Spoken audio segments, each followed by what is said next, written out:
আমাদের এই পৃথিবীতে বিভিন্ন রকমের জায়গা রয়েছে যাদের বিভিন্ন রকমের বলা যেতে পারে বৈশিষ্ট্য রয়েছে।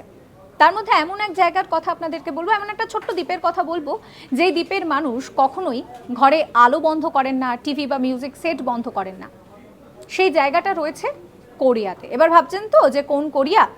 এই কোরিয়া হচ্ছে কিমের কোরিয়া নয়, কিন্তু এটি দক্ষিণ কোরিয়া। দক্ষিণ কোরিয়ায় সেখানে ইয়ংপিয়ং বলে ছোট্ট একটা দ্বীপ রয়েছে।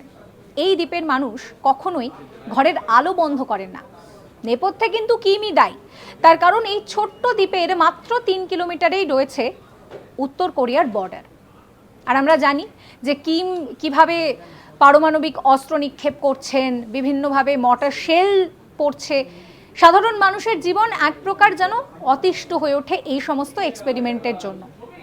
তাই এই পরিস্থিতিতে দাঁড়িয়ে কখন কি হয়ে যায়, কখন কোন বিপর্যয় নেমে আসে, সেই কথা ভেবেই এইখানকার যারা মানুষজন, এই দ্বীপের যারা মানুষজন, তারা কখনোই নিজেদের ঘরের আলো নেবার না। এইভাবেই তারা একে অপরকে অ্যালার্ট করতে থাকেন। এরকম সমস্ত কন্টেন্টের জন্য সাবস্ক্রাইব করতে ভুলবেন না আজ তাক বাংলার ইউটিউব চ্যানেলকে।